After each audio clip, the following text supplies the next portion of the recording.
माजी अध्यक्ष, आज सम्राट अशोक यांचा जन्मदिवस आणि तो जन्मदिवस आज आपल्या शाळेमध्ये आपण साजरा करत आहोत। सम्राट अशोक सम्राट आपण म्हणतो की हा आपल्या आता सातबारा एकेकाळी सम्राट अशोकाच्या नावावर होता, म्हणजे आपल्या बापाच्या नावावर होता। तर ते मी थोडक्यात सांगण्याचा प्रयत्न करतो। सम्राट अशोक का म्हटलं जातं की सम्राट जो सम्राटांचा सम्राट असतो म्हणून त्याला चक्रवर्ती सम्राट म्हटलं गेलं।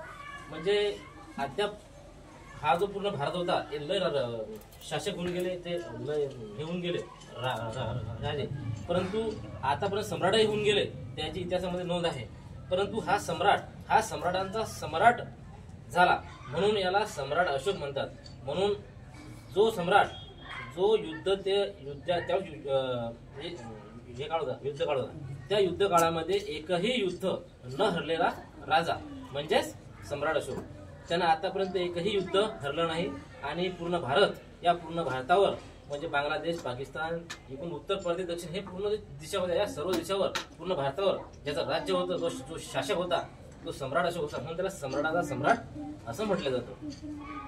तो हा काळ आणि ज्यावेळेस कलिंगचं युद्ध झालं, कलिंगचं युद्ध झाल्यानंतर सम्राट अशोकानं युद्धनीती सोडली, कारण त्यांना त्या युद्धामध्ये कलिंगच्या युद्धामध्ये जे मानवीय हानी झाली होती, मानवीय हे झालं होतं, लोक मेरले होते, त्याला ते त्याच्या मनावर एक वेगळा परिणाम झाला आणि त्याचं मत परिवर्तन झालं आणि त्यावेळेसपासून त्याने युद्ध सोडलं आणि बुद्धाच्या मार्गावर त्याने बौद्ध धर्म स्वीकारला आणि बुद्धाच्या आचरणामध्ये येऊन त्यांनी पूर्ण या देशामध्ये जे आपण धम्मचक्र परिवर्तन म्हणतो ते धम्मचक्र परिवर्तन करण्याचं काम पूर्ण भारतामध्ये नाही तर भारताच्या पलीकडे त्यांनी हा धम्म फिरवण्याचं काम केलं। आणि आज हा जो बौद्ध धर्माचा प्रचार आणि प्रसार झाला हा केवळ फक्त अशोक सम्राटामुळे झाला।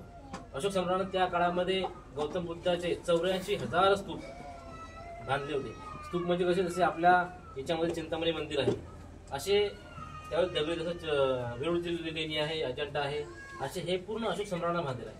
वेरूळची लेणी अशोक सम्राटाने बांधलेलं आहे, अजंठा लेणी हे अशोक सम्राट कालीन आहे, म्हणून 84,000 स्तूप त्यांनी त्या काळामध्ये बांधले होते। तो मौर्य काळ होता आणि त्यावेळेसपासून ज्यावेळेस सम्राट मौर्य हे मौर्य होते, ते मौर्य काळामध्ये त्यावेळेसपासून मग ज्यावेळेस सम्राट अशोक याने ते युद्धनीती सोडली आणि कलिंगचं युद्ध झालं आणि ते बौद्ध धर्माचे प्रसार झाले, त्यावेळेपासून मौर्य काळ हा समाप्त झाला।